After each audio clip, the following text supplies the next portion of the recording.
Your husband left a voice message saying he'd find someone better. He had no idea I would find something better too. Welcome back, and tell me what city you're watching from, or what time it is where you are, and enjoy what might be the best story you'll hear today.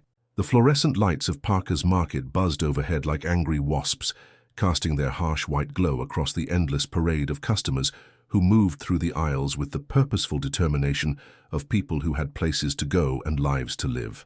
Becky's fingers moved mechanically across the barcode scanner, each electronic beep serving as a metronome, marking another moment of her 41 years spent behind this same register, in this same checkout lane, wearing the same red polyester vest that had become as much a part of her identity as her own skin. The vest clung uncomfortably to her shoulders, faded from countless industrial washes that had stripped away not just the vibrant color, but somehow the dignity as well. It bore the ghostly outlines of name tags long since replaced, small rectangular shadows that told the story of promotions that never came, of recognition that remained perpetually just out of reach.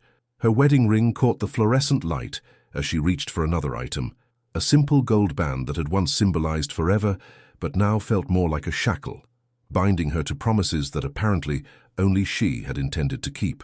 The woman standing before her struggled with two screaming toddlers, their voices cutting through the ambient noise of shopping carts, rattling across linoleum floors, and the distant conversations of people discussing dinner plans and weekend activities. The children's faces were red with the particular fury that only comes from being dragged through adult errands when they'd rather be anywhere else, their small fists pounding against the sides of their mother's cart in protest against a world they had no power to change. Becky offered the harried mother a sympathetic smile, the kind that came naturally after 18 years of customer service, when every human emotion had to be processed through the filter of professional courtesy. She'd learned to read the subtle signs of stress in her customers' faces, the tight lines around the eyes that spoke of financial worry, the distracted glances at phones that suggested family crises waiting at home, the forced cheerfulness that masked deeper struggles with depression or anxiety, or the simple exhaustion of trying to hold everything together when the universe seemed determined to pull it all apart. Her earbuds sat snugly in her ears, a small rebellion against the corporate policy that discouraged personal electronics during work hours. Most managers looked the other way, as long as she remained efficient and pleasant, understanding that minimum wage jobs required whatever small comforts could be carved out within the rigid structure of retail employment. The music usually helped the hours pass more quickly, provided a soundtrack to the monotony that made each shift feel less like a prison sentence and more like a meditation. But today, instead of music, her phone delivered a message that would shatter her world into irreparable pieces, transforming her mundane Tuesday afternoon into the moment when everything she thought she knew about her life revealed itself to be an elaborate illusion. "I'm going to find something better." Ryan's voice carried through the wireless signal with devastating clarity, each word precisely enunciated in the tone he used when discussing business matters or explaining complex financial concepts to people he considered intellectually inferior. There was no emotion in his delivery, no suggestion that he was discussing the dissolution of a 12-year marriage rather than commenting on the weather or critiquing a restaurant meal. "I need someone who matches my future. I'm going to find something better." The words hung in the digital space between them, traveling through cell towers and satellite networks to deliver devastation with clinical precision. Not even the dignity of a face-to-face conversation, not even the courtesy of waiting until she came home from work, until they were in private, until she could process this earth-shattering announcement without the added humiliation of having strangers witness her destruction. A voice message, delivered while she stood in her workplace, surrounded by customers who had their own problems to worry about, wearing the uniform that had become her second skin, scanning groceries for people who saw her as nothing more than a necessary step between them and their dinner preparations. Becky's hand froze mid-scan, the barcode reader still clutched in her trembling fingers, while the milk carton she'd been processing seemed to blur before her eyes as the reality of what she'd just heard began to sink in.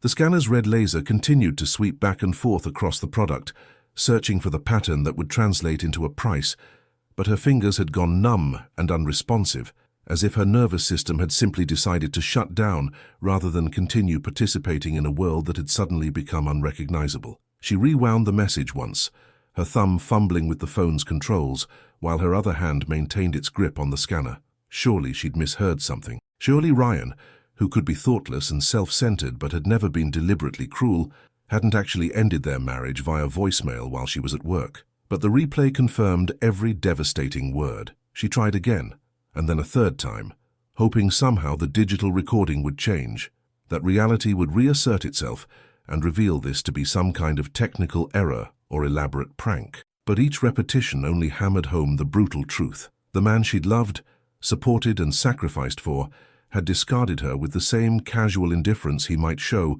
when deleting unwanted emails or throwing away yesterday's newspaper. The line behind her grew restless.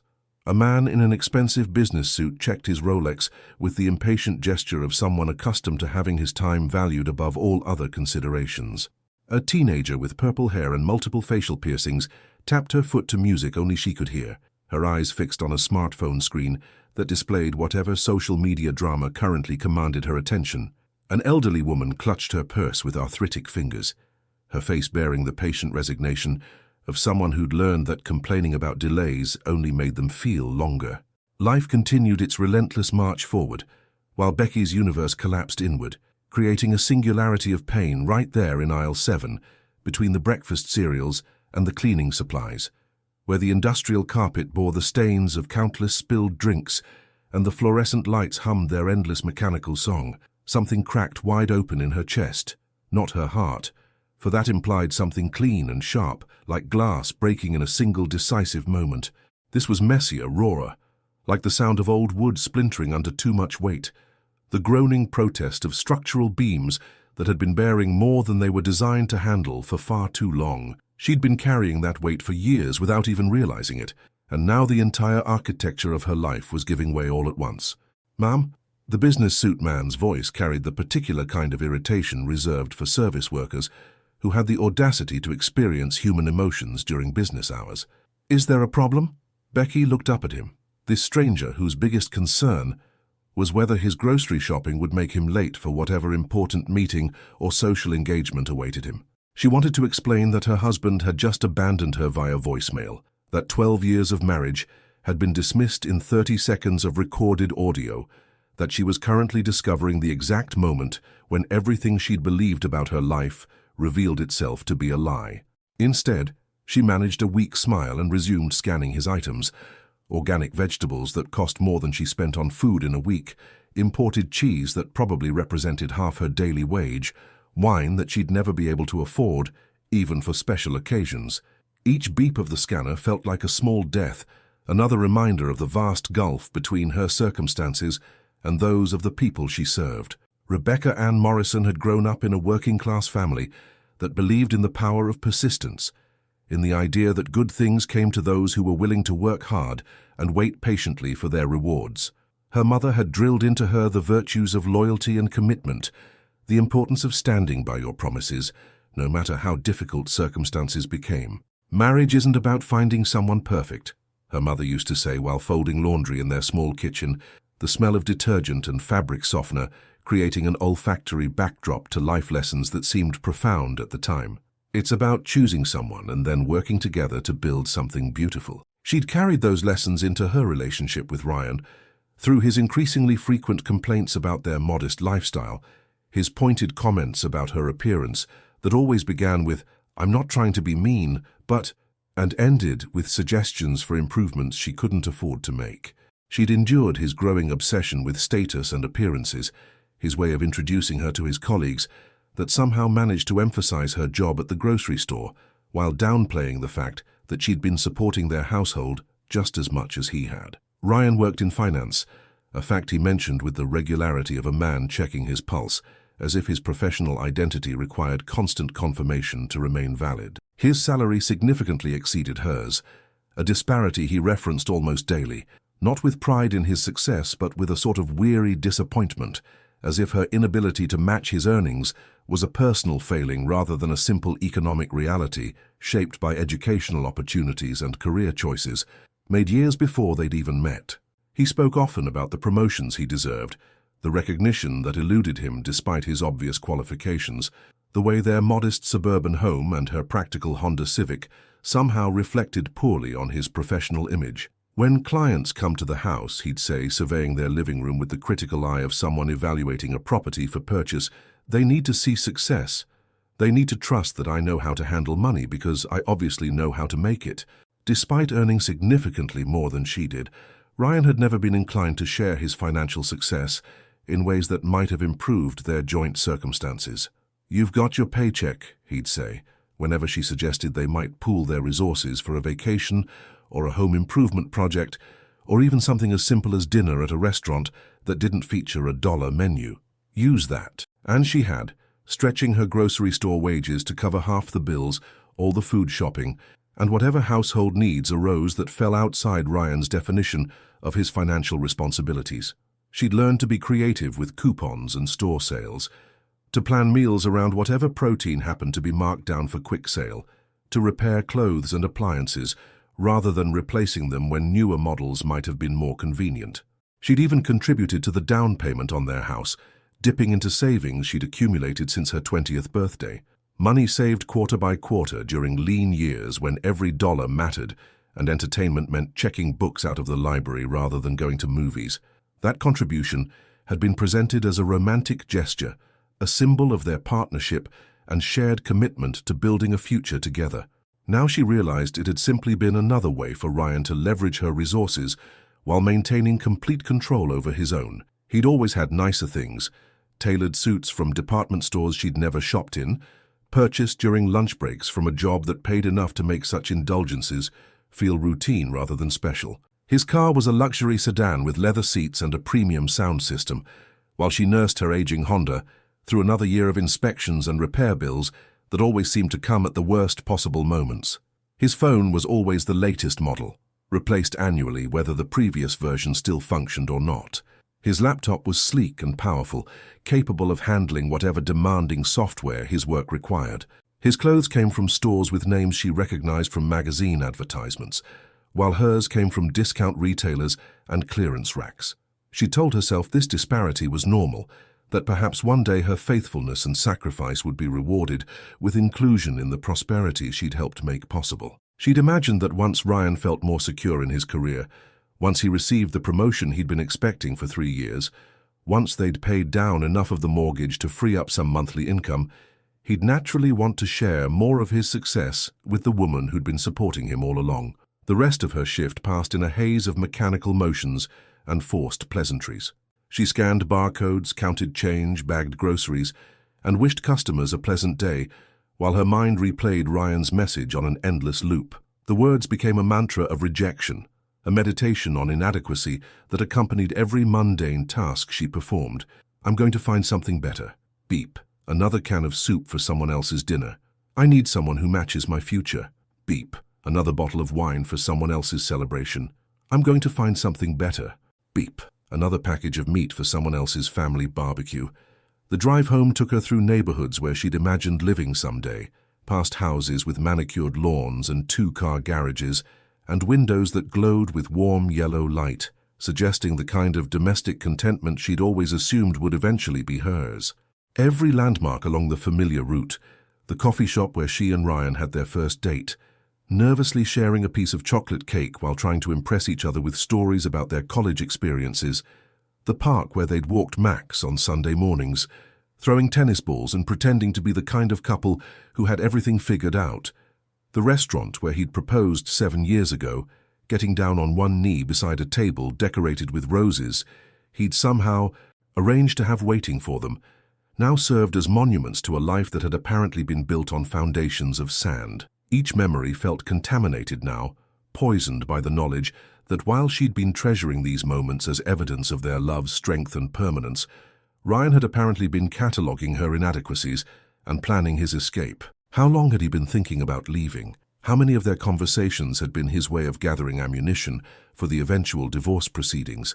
How many times had he looked at her and seen not the woman he'd promised to love forever, but an obstacle to the upgraded life he felt he deserved? The house stood silent when she arrived, but it was a different kind of silence than she'd grown accustomed to over 12 years of marriage. This wasn't the quiet of an empty home waiting to be filled with conversation and laughter, and the comfortable sounds of 2 people sharing space. This was the hollowness of a space that had been deliberately emptied, systematically stripped of everything that made it feel like a home, rather than just a building with rooms and walls and fixtures. The front door opened normally, her key turning in the lock with the same small clicking sound she'd heard thousands of times before. But the moment she stepped inside, she knew something fundamental had changed. The air felt different, thinner somehow, as if someone had opened all the windows and let the essence of their shared life escape into the atmosphere. The leather sectional they'd saved for over 2 years, gone. She could see the indentations in the carpet where its legs had rested, small depressions that marked the ghost of furniture they'd chosen together during a weekend shopping trip that had felt like such an adult milestone. They'd sat on dozens of couches in the showroom, testing firmness and discussing color options like the decision actually mattered, like they were building something permanent together. The dining room set her parents had given them as a wedding gift vanished completely. The mahogany table where they'd eaten Christmas dinners and celebrated birthdays, where she'd paid bills, and he'd worked on his laptop during evenings when the office followed him home, now existed only as a slightly lighter rectangle on the hardwood floor where years of sunlight hadn't been able to reach. Even the coffee table she'd refinished herself during a long weekend project had disappeared. She'd spent hours sanding away years of wear and water stains, revealing the beautiful wood grain beneath layers of neglect. She'd researched the proper techniques, bought the right supplies, worked until her arms ached, and her back protested from bending over for hours at a time. When she'd finally applied the final coat of polyurethane and stepped back to admire her work, Ryan had nodded approvingly and said it looked almost professional. The walls bore pale rectangles where pictures had hung, photographs from their honeymoon, framed prints they'd bought at art fairs, even the silly snapshot of them at a Halloween party 3 years ago when they'd dressed as a matching pair of playing cards. These ghostly marks served as an inventory of shared memories that had apparently meant more to her than to him, evidence of a life together that he'd been able to discard as easily as outdated calendar pages. In the bedroom, Ryan's walk-in closet yawned empty, the wooden hangers swaying slightly in the current from the air conditioning vent, like the remnants of a forest after a wildfire had swept through and consumed everything combustible. The built-in shelving that had once held his shoes and accessories now displayed only dust outlines and the occasional forgotten sock or tie clip that hadn't been deemed worthy of inclusion in his new life. Her own clothes seemed lost and lonely on their side of the shared space, a visual representation of how she'd felt for months without consciously acknowledging it. Dresses hung with extra space between them now that his suits no longer pressed against them. Her shoes looked scattered and insufficient on shelves that had once been perfectly organized to accommodate 2 people's footwear collections. The dresser drawers hung open, their contents ransacked and abandoned with the haste of someone who'd wanted to complete an unpleasant task as quickly as possible. His cologne bottles and grooming supplies had disappeared completely, leaving only the faint scent of his presence slowly fading into memory, mixing with the smell of furniture polish and the lavender sachets she'd tucked into corners to keep their clothes smelling fresh. The savings account, their joint account that she'd foolishly trusted him to manage because he was better with numbers and understood investment strategies she'd never had the education to master, had been drained to the last dollar.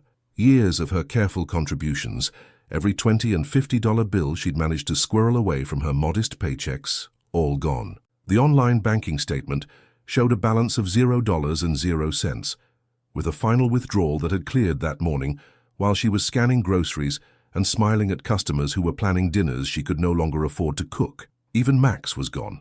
Their golden retriever, who'd been her constant companion through long shifts and difficult days, who'd greeted her at the door every evening with the kind of unconditional enthusiasm that made minimum wage work feel bearable, had been taken along with everything else Ryan had decided belonged to him. She found Max's leash hanging forgotten on the kitchen hook, a detail so small yet so devastating that it finally broke through her shock and brought the tears she'd been holding back since that first replay of the voicemail. The leash was red nylon with reflective stitching, chosen specifically for their evening walks through the neighborhood when visibility mattered for safety. Max had learned to recognize the sound of her taking it down from its hook, the small metallic clink of the clasp that meant adventure was imminent. He'd dance around her feet while she attached it to his collar, his tail creating a percussion rhythm against furniture and walls, his joy so pure and simple that it had never failed to lift her spirits, even on the worst days. Now the leash hung limp and purposeless, a reminder of companionship that had been severed as cleanly as everything else in her life. Ryan had taken Max not because he particularly enjoyed dog ownership. She'd been the one who fed him, walked him, cleaned up after him, and arranged for veterinary care, but because Max was an asset with monetary value, something that could be claimed and possessed and removed from her reach. She collapsed on the living room floor, the carpet rough against her palms as she struggled to process the magnitude of her abandonment. The house felt impossibly large around her, every room echoing with the absence of a life she'd thought was permanent. The refrigerator hummed in the kitchen, its motor the only sound in a space that had been stripped of its soul, its purpose, its reason for existing. The carpet showed indentations where furniture had rested for years, small archaeological evidence of a domestic life that had apparently been more fragile than she'd ever imagined. She traced one of these depressions with her finger, remembering how they'd argued about furniture placement when they'd first moved in. She'd wanted the couch facing the window so they could watch the seasons change in their backyard. He'd preferred it facing the television so they could watch the financial news while eating breakfast. They'd compromised, as married couples do, rotating the arrangement every few months until they'd found a configuration that satisfied both their preferences. Now she realized that every compromise she'd made had been a small surrender, every accommodation a step toward the moment when she'd wake up to discover that the person she'd been adjusting herself to please had decided she was still insufficient for his needs. That night, hunger drove her to the kitchen where she discovered the final insult: 1 egg, half a bottle of ketchup, and a slice of stale bread. This was her inheritance from 12 years of marriage, the scraps left behind by a man who'd taken everything he deemed valuable and left her with the remnants. The refrigerator, which had once been filled with the ingredients for the meals she'd planned and prepared for 2 people, now looked like the appliance of someone who'd given up on the basic act of nourishing herself. The shelves were bare except for condiments and the kinds of items that never seemed to get used up: pickle relish, soy sauce packets from Chinese takeout, a jar of maraschino cherries that had been there so long she couldn't remember what she'd originally intended to use them for. She cracked the egg into a pan that had seen better days, its non-stick coating worn away in patches that made cooking a small act of faith that the food wouldn't stick and burn. The egg sizzled in oil she'd found in a cabinet, probably older than it should have been, but still capable of preventing complete culinary disaster. She ate her meager dinner standing at the counter, too drained to sit at the kitchen table where she and Ryan had shared thousands of meals, too numb to cry over the irony that she who had fed others for so many years now found herself with barely enough food to sustain herself. The egg was overcooked, the yolk hard and dry, but it filled the gnawing emptiness in her stomach, even as it did nothing for the hollow ache in her chest. 2 days after Ryan's departure, when she'd begun to adjust to the hollow echo of her own footsteps in a house designed for 2 people, the phone rang with news that sent her world spinning further into chaos. The voice on the other end was crisp, professional, and utterly without sympathy. A bank representative calling about the mortgage payment that was apparently now 3 months overdue. "Mrs. Morrison, this is Jennifer Walsh from First National Bank," the woman said, her tone suggesting this was merely another item to check off her daily list of unpleasant conversations with delinquent borrowers. "We've been trying to reach you regarding your mortgage account. According to our records, payments stopped in January, and we need to discuss your options immediately." Becky stared at the phone, certain there had been some mistake. Ryan handled their finances with the methodical precision he brought to his professional work, managing their accounts and investments while she focused on what he called the day-to-day stuff: groceries, utilities, the mundane expenses that kept their household functioning, but didn't require the sophisticated financial knowledge he'd acquired through his education and career experience. She'd trusted him completely, never questioning the division of labor that left her responsible for immediate necessities while he managed their long-term financial security. It had seemed like a reasonable arrangement, playing to their respective strengths and avoiding the kind of money-related arguments that she'd seen destroy other marriages.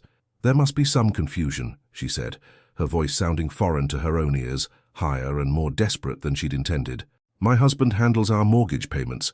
He sets up automatic transfers from our account every month. According to our records, Mr. Morrison contacted us 3 months ago to remove his automatic payment authorization," Jennifer Walsh continued, her voice remaining neutral but somehow conveying the implied criticism that had become familiar to anyone who'd ever fallen behind on financial obligations.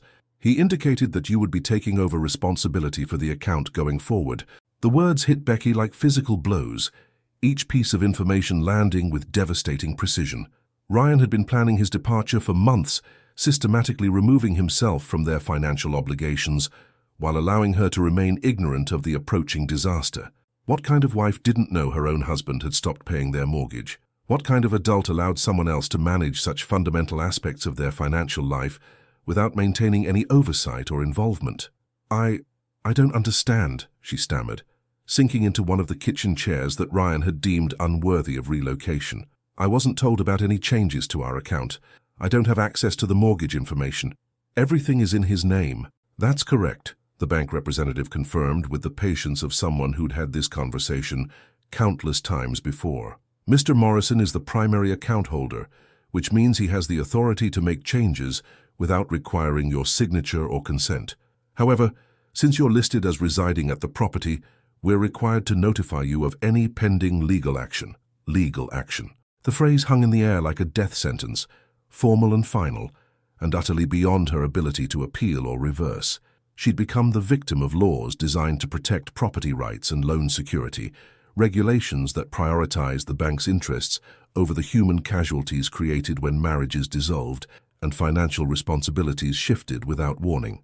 The conversation continued for several more excruciating minutes, during which Becky learned that not only had Ryan stopped making payments, but he'd also withdrawn the emergency fund they'd maintained for exactly these kinds of situations.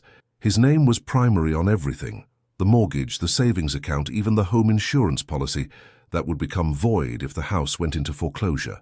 She was listed as a secondary party on some documents, a designation that offered her rights to nothing and responsibility for everything. She could be held liable for the debt even though she had no access to the funds needed to satisfy it, could be pursued by collection agencies even though she had no legal claim to the assets that secured the loan. We'll need to see some kind of payment within the next 10 days, Jennifer Walsh continued, consulting whatever computer screen contained the details of Becky's financial destruction, or we'll have no choice but to begin foreclosure proceedings.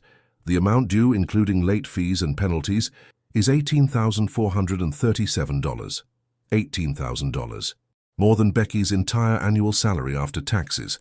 More money than she'd ever had access to at one time in her adult life. The number hung in the air like a mathematical impossibility, a figure so far beyond her means that it might as well have been 18 million. She could work every available shift at Parker's Market for the next 2 years and still not accumulate enough money to satisfy this debt, even if she somehow managed to eliminate every other expense from her budget. Is there any kind of payment plan available? She asked, knowing the answer but hoping that desperation might somehow create options that logic suggested didn't exist. Some way to spread the payments out over time? Unfortunately, Mrs. Morrison, payment plans are only available for borrowers who are current on their accounts, the bank representative explained with the practiced sympathy of someone who delivered bad news as a routine part of her job. Once an account falls this far behind, our only options are full payment or foreclosure proceedings. The word foreclosure carried weight that went beyond its literal meaning. It implied failure, irresponsibility, the kind of financial mismanagement that responsible adults were supposed to avoid through careful planning and prudent choices. It suggested that Becky had somehow been complicit in her own destruction, that her current circumstances resulted from personal failings rather than systematic betrayal by someone she'd trusted with her future. After she hung up the phone, Becky sat in her empty kitchen and tried to calculate whether $18,000 was an achievable goal under any conceivable circumstances. If she could find another job immediately, if she could work 80 hours a week, if she could eliminate every expense beyond basic survival needs, if she could somehow live on nothing but the cheapest possible food and forfeit every small comfort that made minimum wage work bearable, even then, the mathematics of poverty made the bank's demands impossible to satisfy. A week later, as if the universe had decided her suffering wasn't quite complete enough to satisfy whatever cosmic sense of justice governed such things, an official-looking envelope appeared in her mailbox, bearing the seal of the county court. The envelope felt heavy with legal authority, its contents dense with the kind of formal language that transformed human disasters into administrative procedures. Inside, Documents printed on expensive paper and written in deliberately intimidating legal terminology informed her that she had 30 days to vacate the premises or face forced removal by law enforcement officials. The language was precise and impersonal, reducing her 12-year residence to a simple matter of property law and contractual obligations. Eviction. The word itself felt shameful, carrying connotations of failure and irresponsibility that Becky had never associated with her own life. She'd always paid her bills, met her obligations, lived within her means with the careful attention to detail that people of limited resources learn to exercise as a matter of survival. Yet here she was, facing homelessness through no fault of her own, victim of laws that protected financial institutions while leaving individuals vulnerable to the calculating cruelty of people they'd trusted with their hearts. She read the documents 3 times, hoping to find some loophole, some avenue of appeal, some way to prove that this was all a terrible mistake that could be corrected through proper explanation. But the law was clear and unforgiving. When your name isn't on the deed and you can't make the payments, your residency becomes a privilege that can be revoked with proper legal notice and sufficient time for you to arrange alternative housing. The 30-day notice period was presented as a courtesy, evidence of a legal system that balanced the rights of property owners against the basic human need for shelter. But 30 days wasn't enough time to accumulate the deposits and references required for rental housing, especially when your employment had become irregular and your credit rating had undoubtedly been damaged by the mortgage default you'd known nothing about. The final blow in this systematic destruction of everything she'd thought stable in her life came the following Monday morning when Becky arrived at Parker's Market for what she assumed would be another routine day of scanning barcodes and forcing smiles for customers who saw her as nothing more than a necessary inconvenience between them and their grocery needs. Instead, she found herself called into the manager's office, a cramped space behind the customer service counter that smelled of stale coffee and industrial disinfectant, furnished with the kind of aggressively uncomfortable chairs that discouraged employees from lingering during what were inevitably unpleasant conversations. Margaret Chen had been Becky's supervisor for 8 years, a practical woman in her 50s who ran the store with the efficiency of someone who understood that retail success depended on maintaining precise control over labor costs and inventory turnover. She was fair but never particularly warm, treating her employees with the professional courtesy of someone who'd learned that emotional attachments made difficult decisions more complicated and painful for everyone involved. "Sit down, Becky," Margaret said, gesturing to the metal folding chair that had been positioned across from her desk at precisely the distance that corporate consultants had determined was optimal for delivering unwelcome news. The furniture was deliberately uncomfortable, designed to keep meetings brief and prevent unpleasant conversations from lingering longer than absolutely necessary. Margaret's desk was covered with the paperwork that never seemed to diminish no matter how many hours she spent on administrative tasks, employee schedules, vendor contracts, corporate memos about new policies and procedures that always seemed designed to squeeze additional efficiency from workers who were already performing at the limits of human endurance. "I'm afraid I have some difficult news," Margaret continued, her voice carrying the weariness of someone who'd delivered this speech too many times over the years, who'd watched the grocery industry's relentless pursuit of profit margins transform steady employment into an increasingly precarious proposition for workers at every level. "We're downsizing," she announced without additional preamble, understanding that prolonging the suspense would only make an already painful conversation more difficult for both of them. Corporate has decided to eliminate several full-time positions across all locations as part of a chain-wide cost reduction initiative. Since you've been here the longest, your severance package will be more substantial than what newer employees receive, but I'm afraid your position is being eliminated effective immediately. The words hit Becky like physical blows, each one landing with devastating precision in the space between her ribs, where her heart had already been bruised by too much recent trauma. 18 years of loyal service, of showing up early and staying late, of covering shifts for sick colleagues and working through holidays when other people were home with their families, of maintaining a professional demeanor even when customers treated her with casual contempt, all of it reduced to a corporate decision made by people in offices hundreds of miles away who'd never learned her name or witnessed her dedication. "Your final paycheck will include 2 weeks severance pay," Margaret continued, sliding an envelope across the desk with the mechanical precision of someone who'd performed this ritual too many times to find it emotionally engaging anymore. I want you to know that this decision came from levels far above my authority. If it were up to me, if I had any choice in the matter, you'd be the last person I'd ever consider letting go.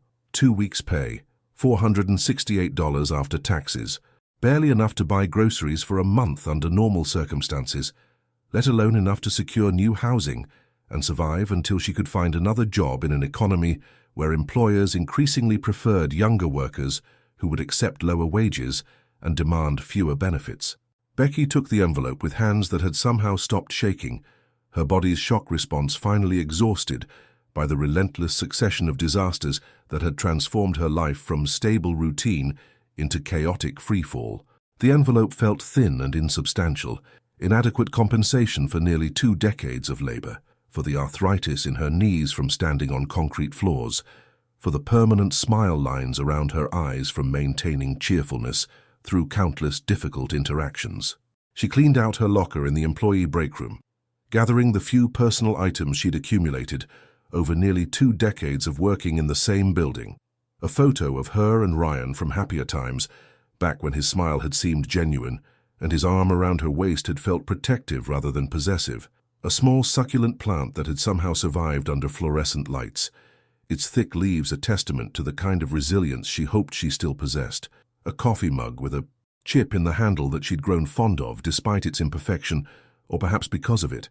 These meager possessions fit easily into a single plastic bag, a tangible representation of how little she'd allowed herself to accumulate in a workplace where she'd spent most of her adult life. The locker itself looked strangely large once emptied, its metal walls bearing the scratches and dents that told the story of countless shift changes, of hurried preparations for work, and exhausted conclusions to long days spent on her feet. The other employees avoided eye contact as she walked through the store for the last time, their discomfort palpable in the way they suddenly found urgent tasks that required their complete attention. She represented their own vulnerability, proof that loyalty and hard work offered no protection against the arbitrary cruelties of economic reality that could transform anyone from valued employee to redundant expense with a single corporate decision. Some of these co-workers had families to support, mortgages to pay, children whose futures depended on jobs that could disappear with nothing more than a phone call from corporate headquarters.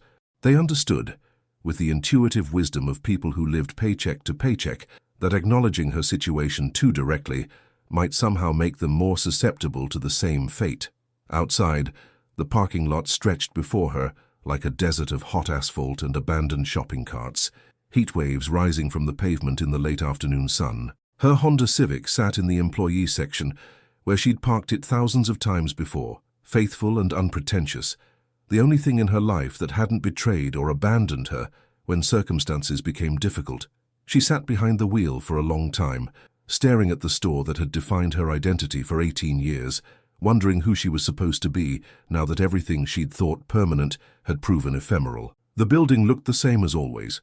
Red brick facade, large windows displaying weekly specials, automatic doors that opened and closed with mechanical regularity as customers entered and exited with their purchases. But she was no longer part of that routine, no longer one of the people who made the system function.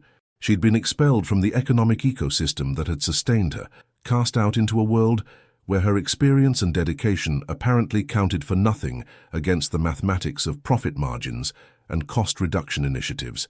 The car became her refuge when the eviction notice expired, and the sheriff's deputies arrived to oversee her removal from the house she'd called home for over a decade. They were professional but firm, explaining with the practiced sympathy of people who performed this duty regularly that she could take only what she could carry, and that any remaining possessions would be disposed of according to state law.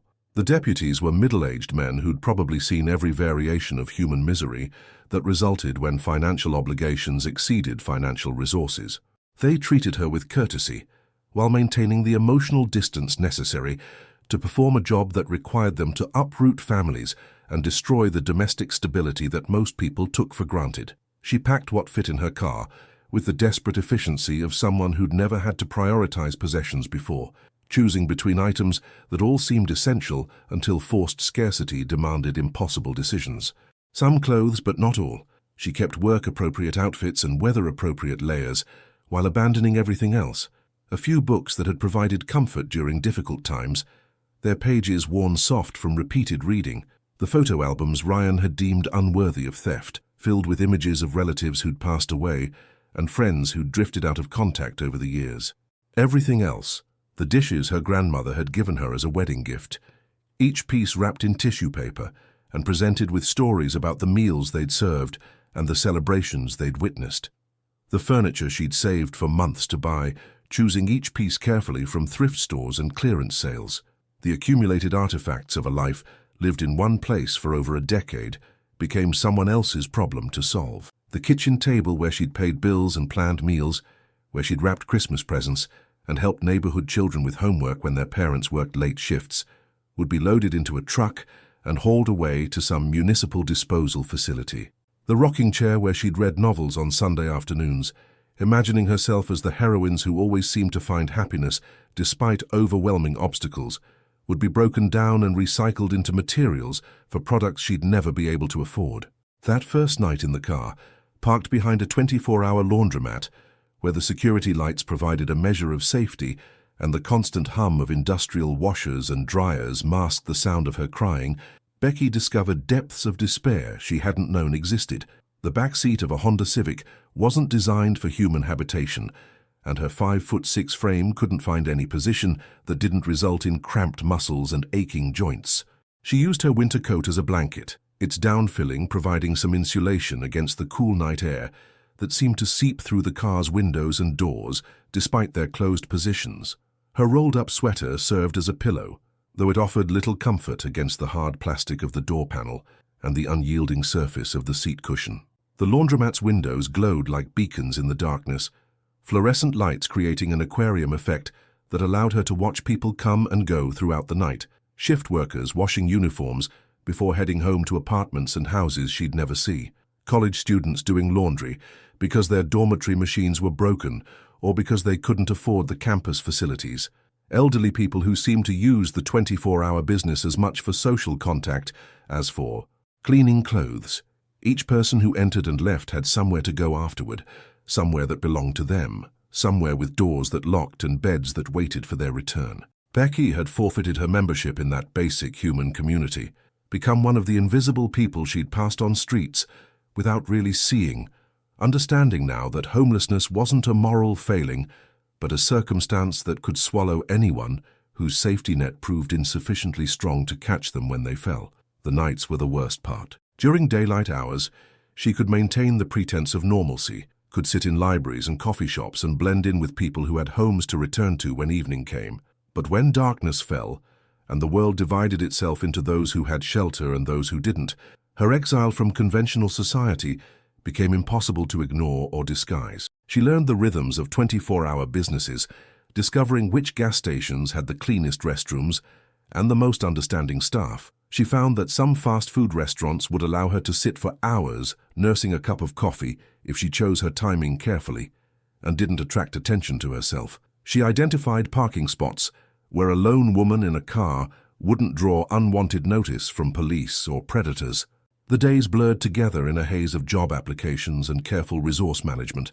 She used public restrooms at gas stations and fast food restaurants, learning which locations had the cleanest facilities and the most understanding management. Some places posted signs discouraging loitering, but others seemed to recognize that people in desperate circumstances deserved basic human dignity. She discovered that libraries offered more than just free internet access. They provided private spaces where a woman could sit for hours without anyone questioning her right to be there, bathrooms with soap and paper towels, and an atmosphere of quiet respect that made her feel temporarily human again, rather than simply a problem to be managed or moved along. She applied for every position she could find that didn't require an address for contact purposes. Retail jobs that paid minimum wage but promised immediate income, cleaning services that required no experience but offered flexible scheduling, temporary positions that provided no benefits but might lead to something more permanent if she proved herself valuable enough to retain. Her lack of a permanent address complicated every aspect of the job search process, forcing her to be creative about contact information and interview scheduling. Some employers were understanding when she explained her circumstances, while others seemed to view homelessness as evidence of character flaws that made her unsuitable for employment, regardless of her qualifications or work history. 5 nights into her automotive housing situation, when the accumulation of stress and inadequate nutrition had pushed her body beyond its ability to function normally, Becky's physical resources finally surrendered to circumstances that had been designed to break stronger people than herself. She'd been standing in line at a potential employer's office, clutching yet another application form and trying to project the confidence and reliability that homeless people weren't supposed to possess, when the world tilted sideways and the floor rushed up to meet her with an inevitability that felt almost gentle compared to everything else that had happened recently. The last thing she remembered was a concerned voice asking if someone should call an ambulance, and then darkness claimed her with almost merciful completeness. When consciousness returned several hours later, she found herself in a hospital bed, surrounded by the antiseptic smells and steady electronic beeping that characterized medical facilities everywhere. A nurse with kind eyes and graying hair sat beside her bed, checking her chart with the practiced efficiency of someone who'd seen every form of human suffering and learned to treat each case with equal dignity, regardless of insurance status or ability to pay. Her name tag read Claire, and something in her demeanor suggested she understood that healing involved more than just medical treatment. "Hello, honey," Claire said, her voice carrying a warmth that Becky hadn't heard directed at her in weeks. "I'm Claire. You gave us quite a scare. The paramedics said you collapsed from dehydration and exhaustion. When was the last time you had a proper meal?" The question should have been simple to answer, but Becky found herself struggling to remember when she'd last eaten something that qualified as actual nutrition rather than just temporary hunger suppression. Time had become fluid since her life fell apart, days distinguished only by whether she'd managed to earn enough spare change for a dollar menu item or had been forced to go without food entirely. "I'm not sure," she admitted, the words catching in her throat as she realized how completely she'd lost track of the basic requirements for human survival. "Maybe 3 days ago? There was a sandwich from somewhere, I think." Claire's expression didn't change, but something in her eyes suggested she'd heard similar stories before, that Becky's situation wasn't unique or particularly shocking to someone who worked in an emergency room where society's failures arrived regularly for emergency treatment. "The doctor says your blood work shows severe dehydration and malnutrition. We're going to get some fluids into you and make sure you're stable before we discharge you." She adjusted something on the IV stand, with the gentle competence of someone who'd performed this task thousands of times, then settled back into her chair with the unhurried manner of someone who understood that healing required time and attention rather than efficiency. "Is there someone I can call, family member, friend? Someone who should know you're here?" The question hung in the air between them, highlighting the completeness of Becky's isolation in ways that made her current circumstances feel even more devastating. Ryan had been her emergency contact for everything: medical forms, employment paperwork, insurance documents, and his departure had left her without backup plans or support systems that most adults took for granted. Her parents had passed away years earlier, victims of the heart disease and cancer that claimed so many people of their generation before medical science could offer them better alternatives. The friendships she'd maintained had been casual workplace relationships that didn't extend to personal crises. Acquaintanceships built around shared shifts and common complaints about management rather than the deeper bonds that might survive major life upheavals. "No," she said finally, the admission feeling like another small death. "There's no one." Claire nodded, as if she'd expected this answer, as if the correlation between homelessness and social isolation was something she'd observed enough times to recognize the pattern. "I understand, more than you might think." She reached into her pocket and pulled out a wrapped sandwich, the kind of simple meal that hospitals provided for staff during long shifts. "I used to be where you are," Claire continued, unwrapping the sandwich with deliberate care. "Different circumstances, but the same feeling of falling through cracks you didn't even know existed. The same sense that everyone else was living in a world with safety nets and support systems that somehow didn't apply to you." Something in the nurse's tone suggested this wasn't just professional sympathy, and Becky found herself paying attention in a way she hadn't been able to focus on anything for weeks. Here was someone who'd survived whatever version of catastrophe life had thrown at her, and emerged on the other side with enough compassion to sit with strangers in their darkest moments, to offer hope that felt authentic, rather than patronizing. "How?" Becky asked, the word barely a whisper. "How do you get out when everything you built just disappears?" Claire smiled, and it was the first genuine expression of hope Becky had encountered since her world imploded. "One day at a time, one choice at a time, one person willing to help at a time." She handed Becky the sandwich, its weight substantial enough to suggest real ingredients rather than processed substitutes. "Start with this. Tomorrow, we'll talk about what comes next." The sandwich was simple, peanut butter and jelly on white bread, but it tasted like salvation to someone whose body had been running on empty for days. As Becky ate, Claire told her about a church not far from the hospital that ran programs for women in crisis situations, people who'd found themselves displaced by circumstances beyond their control. "I'm not particularly religious myself," Claire explained, with the careful honesty of someone who'd learned to separate spiritual beliefs from practical assistance. "But sometimes desperate circumstances require people to accept help from unexpected sources. The people there understand that crisis doesn't discriminate based on faith or moral worthiness." "They don't preach at you," Claire assured her, recognizing the hesitation in Becky's expression. "They don't require you to attend services or profess beliefs you don't hold. They just provide what you need to get back on your feet. Shelter, food, job placement assistance, and dignity. That last one might be the most important thing they offer. Dignity." The word resonated with Becky in ways she couldn't articulate, touching something deep inside her that had been damaged by weeks of feeling invisible and worthless. She'd been stripped of so many things: her home, her marriage, her job, her financial security, but perhaps most devastatingly, she'd lost her sense of herself as someone worthy of respect and consideration. The church, Claire recommended, sat on a quiet corner in an older part of the city, its brick facade weathered but well-maintained, surrounded by mature trees that provided welcome shade during summer heat, and suggested the kind of permanence that Becky had lost faith in. A simple sign announced New Hope Community Church in letters that had faded but remained legible, and below that, in smaller text that spoke to practical rather than theological concerns, "All are welcome." Becky hesitated at the entrance, her hand resting on the door handle while she fought the internal voices that insisted she didn't belong among people who had their lives together. She'd never been particularly religious, finding more comfort in practical action than in prayer or theological contemplation. Her recent experiences had left her questioning whether any benevolent force actually paid attention to human suffering or intervened in the kind of disasters that seemed to strike randomly and without regard for the victim's worthiness. But Claire's sandwich had been real, and her kindness had been genuine, and sometimes faith meant trusting in human goodness rather than divine intervention. Sometimes survival required accepting help from sources you hadn't previously considered, expanding your definition of community to include people whose beliefs and backgrounds differed from your own. Becky opened the door and stepped inside, immediately struck by the warmth that had nothing to do with temperature and everything to do with the way space had been designed to welcome rather than intimidate. The interior was simple but comfortable, with wooden pews that showed the wear patterns of decades of use and windows that allowed natural light to supplement the gentle, artificial illumination.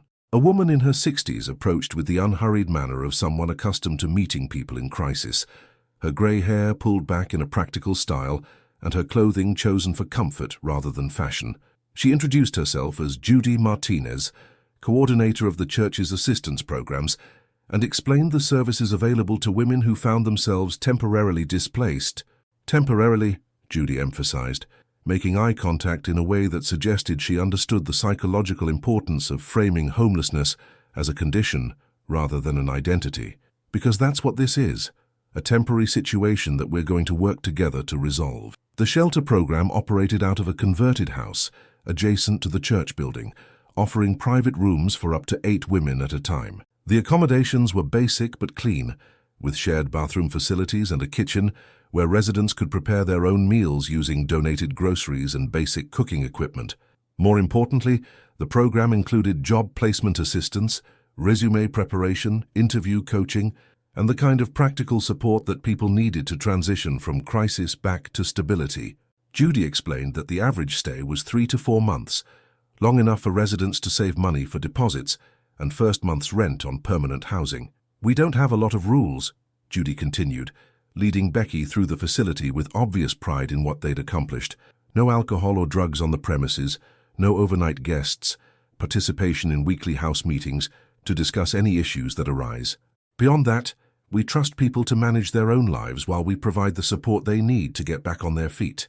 The room Becky was assigned was small but private, with a single bed, a dresser, and a window that looked out onto a garden where previous residents had planted flowers and vegetables. The walls were painted a cheerful yellow, and someone had hung encouraging quotations in simple frames, words about perseverance and hope that might have seemed trite under other circumstances, but felt profoundly meaningful to someone who'd begun to doubt whether her situation could improve. That first night in an actual bed between clean sheets, with a locked door between herself and the outside world, Becky slept more deeply than she had in weeks.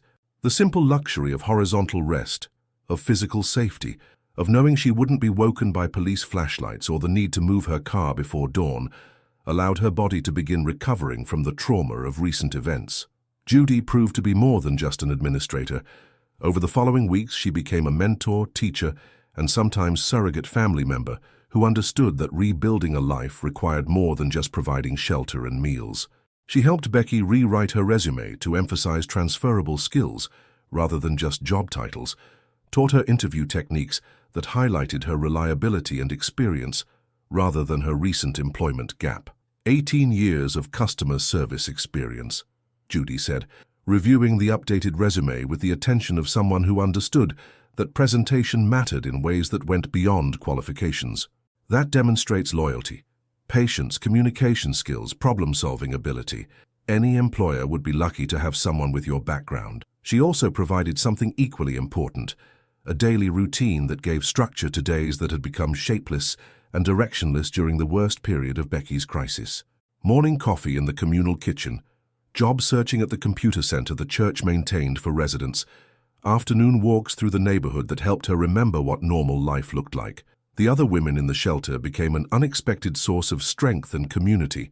Despite coming from different backgrounds and experiencing different types of crisis, they shared an understanding of what it meant to have your life completely disrupted through circumstances largely beyond your control. There was Maria, whose husband's construction accident had left him disabled and their family unable to afford their rent. Sarah, who'd fled an abusive marriage with nothing but the clothes she was wearing and her 2 young children. Jennifer, whose small business had failed during an economic downturn, taking her savings and her apartment with it. Each woman's story was different, but they all shared the experience of discovering how quickly stability could vanish, how thin the line was between security and catastrophe, how little control anyone really had over the economic and social forces that shaped their lives. They formed an informal support network, sharing job leads and interviewing clothes, offering encouragement when rejection letters arrived, celebrating small victories like callbacks and second interviews. 3 weeks into her stay at New Hope, Becky received a call that would begin to restore not just her financial stability, but her sense of self-worth. The manager of a small medical office needed someone with customer service experience to handle reception duties, filing, and basic administrative tasks. The pay was modest but steady, and most importantly, they were willing to work with someone whose recent employment history had gaps that required explanation. Dr. Patricia Wong ran a family practice in a diverse neighborhood where many patients struggled with the same economic challenges that had overwhelmed Becky. She understood that good employees sometimes found themselves in difficult circumstances through no fault of their own, and she valued reliability and empathy over pristine resumes and expensive clothes. "I can tell within 5 minutes whether someone will treat my patients with respect," Dr. Wong said during the interview. Conducted in an office that was functional rather than luxurious, decorated with children's artwork and community health posters rather than expensive diplomas and awards. Everything else can be taught, but you can't teach someone to care about people. Becky found herself responding to Dr. Wong's questions with honesty rather than the carefully rehearsed answers she'd prepared for other interviews. She talked about her years at Parker's Market, about the customers she'd learned to read and help, about the satisfaction she'd found in small acts of service that made other people's days a little easier. She even mentioned her recent circumstances, explaining how she'd lost everything through her husband's betrayal, but had learned valuable lessons about resilience, and the importance of community support. Dr. Wong listened without judgment, nodding occasionally in ways that suggested she understood both the pain of betrayal and the strength required to rebuild. "When can you start?" Dr. Wong asked at the end of the interview, and Becky realized she'd been holding her breath without knowing it. The job began the following Monday, and for the first time in months, Becky had a reason to wake up with purpose rather than just the grim determination to survive another day. The work was familiar in many ways, greeting people, managing schedules, handling phone calls, but the environment was completely different from the corporate atmosphere of Parker's Market. Dr. Wong's patients were working-class families, elderly people on fixed incomes, young mothers juggling multiple jobs while trying to care for sick children. Many spoke English as a second language. Some had complicated insurance situations. Others had no insurance at all and relied on the sliding-scale payment system that Dr. Wong offered because she believed healthcare was a basic human right rather than a luxury commodity. Becky found herself drawing on skills she'd developed over 18 years of customer service, but now she was using them to help people navigate healthcare systems, to offer comfort to worried parents, to assist elderly patients who needed extra time and patience to understand their treatment options. The work felt meaningful in ways that scanning groceries never had, connected to human needs that went beyond simple commerce. Within 2 months of starting at Dr. Wong's office, Becky had saved enough money to move into a small studio apartment, just 6 blocks from the church that had sheltered her during her darkest hours. The apartment was modest, a single room with a kitchenette, a bathroom barely large enough to turn around in, and windows that faced an alley rather than a garden, but it was hers. She had signed the lease herself, paid the deposit with money she'd earned through her own labor, and held the keys in her hand with a sense of accomplishment that felt more profound than any achievement from her previous life. The apartment came unfurnished, but the women from New Hope had pooled their resources to help her start over. Maria contributed a small table she'd been storing in her sister's garage. Sarah brought mismatched dishes and cookware from her own fresh start. Jennifer donated a comfortable reading chair she'd rescued from her business closure. Even residents who barely knew Becky contributed what they could: a lamp, some towels, a coffee maker that worked despite its age. Standing in her empty but not empty apartment on moving day, surrounded by the generous gifts of women who understood what it meant to rebuild from nothing, Becky experienced something she hadn't felt in over a year: gratitude that wasn't tinged with humiliation. These women had given her their surplus, not because they pitied her, but because they recognized her strength and wanted to celebrate her progress. Dr. Wong had quietly helped as well, advancing Becky's first paycheck so she could make the security deposit, explaining it as a standard practice for valued employees rather than charity. The doctor had also begun trusting her with additional responsibilities, managing the appointment scheduling system, training new volunteers, even sitting in on staff meetings where her customer service insights proved valuable for improving patient experience. "You have good instincts about people," Dr. Wong told her during one of their weekly check-ins. "I've been thinking about expanding our community outreach programs, and I'd like you to help coordinate them. It would mean a small increase in salary and a lot more responsibility. Are you interested?" Becky was more than interested.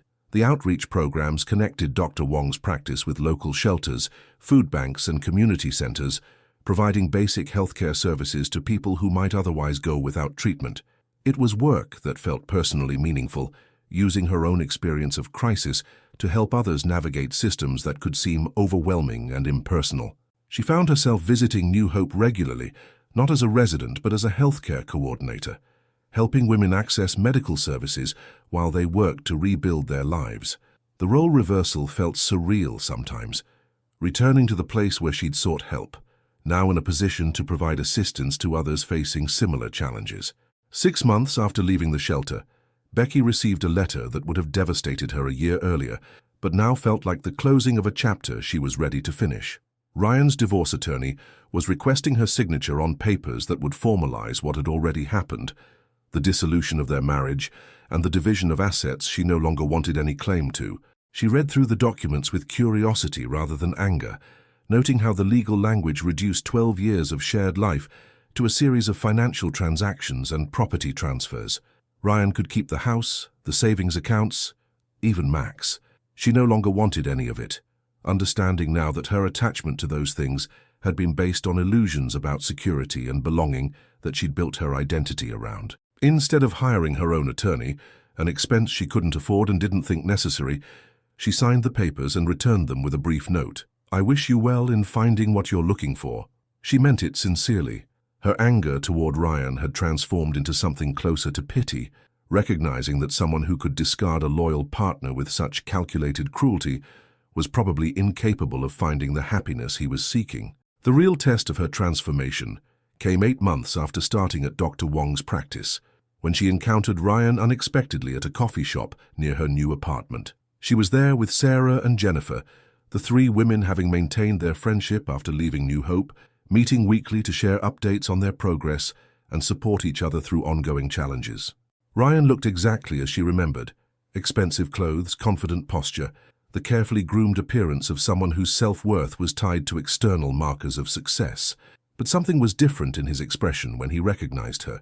Instead of the indifference or mild contempt she'd grown accustomed to, she saw surprise, perhaps even uncertainty. "Becky?" he said, approaching their table with the hesitant manner of someone unsure of his welcome. I didn't expect to see you here. You look—" He paused, seeming to search for words that wouldn't reveal too much about his assumptions regarding her circumstances. "I look well," she finished for him, her voice calm and level. "I am well." And she was. Her hair was professionally styled for the first time in years, cut and colored at a salon where one of Dr. Wong's patients worked and had offered services in exchange for help navigating insurance paperwork. Her clothes were simple but well-fitted, chosen to project competence and self-respect, rather than trying to impress anyone else. Most importantly, her posture and expression reflected the confidence of someone who'd survived catastrophe and discovered she was stronger than she'd ever imagined. "I heard about your job," Ryan said, glancing at Sarah and Jennifer, as if their presence made the conversation more complicated than he'd anticipated. "Medical office work. That's good. Better than the grocery store." The comment was meant to be conciliatory, perhaps even complimentary, but it revealed so much about his mindset that Becky almost felt sorry for him. He still believed in hierarchies of worthiness, still thought some work was inherently more valuable than other work, still measured human worth by external markers rather than character or contribution. "The grocery store was honest work," she replied, not defensively, but as a simple statement of fact. "It taught me valuable skills and introduced me to people whose lives were enriched by small acts of service. I'm grateful for those 18 years. Ryan looked confused, as if he couldn't process the idea that someone might find value in work he'd always dismissed as beneath their potential. "But surely you're happier now, making more money, using your intelligence for something more professional?" Becky considered the question seriously before answering. "I'm happier now because I understand my own worth in ways I never did before. The work I do matters, but it matters because I bring care and competence to it, not because it carries a particular title or salary level."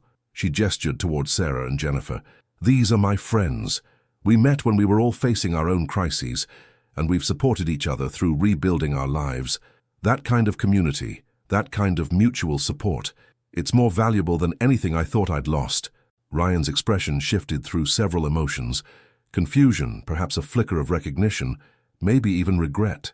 "I should go," he said finally. "I'm glad you're doing well."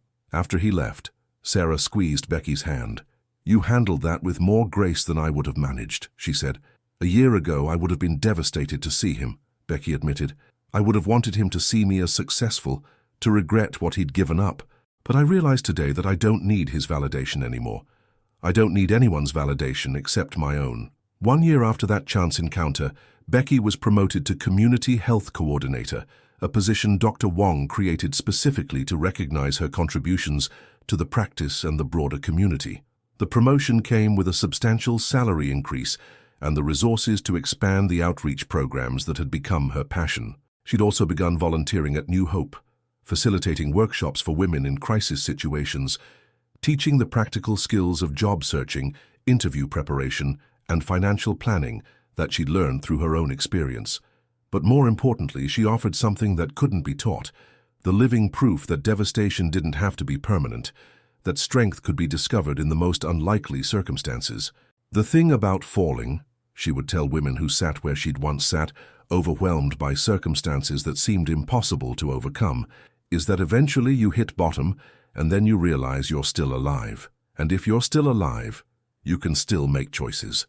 One choice at a time, one day at a time, you can build something new, something that belongs entirely to you. On quiet Sunday mornings, she would sit in her small apartment, now comfortable rather than sparse, filled with books and plants and photographs of friends rather than expensive furniture, and marvel at the journey that had brought her to this place. The woman who'd collapsed in that employment office seemed like someone from another lifetime, someone whose strength had been hidden even from herself. She thought sometimes about the customers she'd served during her 18 years at Parker's Market, wondering how many of them had been fighting battles invisible to the people around them, carrying burdens that made simple courtesy feel like profound kindness. She understood now that her years behind that register hadn't been wasted time. They'd been preparation for work that required her to see people clearly, to respond to need without judgment, to offer service that honored human dignity rather than merely completing transactions. The fluorescent lights and concrete floors, the endless parade of scanning and bagging and smiling, all of it had taught her lessons about resilience and grace that she couldn't have learned any other way. Every difficult customer had been practice for patience. Every long shift had been training for endurance. Every small kindness had been preparation for the work of healing that had become her calling. Looking back now, she could see that her story wasn't really about losing everything and starting over.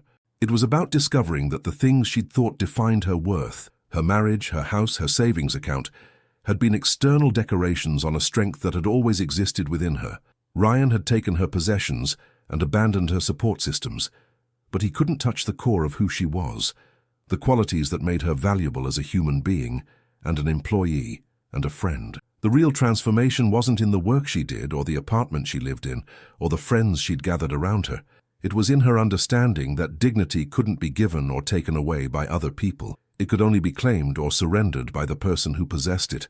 And once she'd learned to claim her own dignity, everything else had followed naturally. Have you ever found yourself in a situation where everything you thought was permanent suddenly disappeared? Do you know someone who has faced this kind of betrayal and had to rebuild their life from nothing? If this story touched your heart, please leave a like and subscribe. It really helps spread this message of hope to others who might need to hear it. Congratulations. Type 9 in the comments so that I know you stayed until the end with me. Thank you for watching.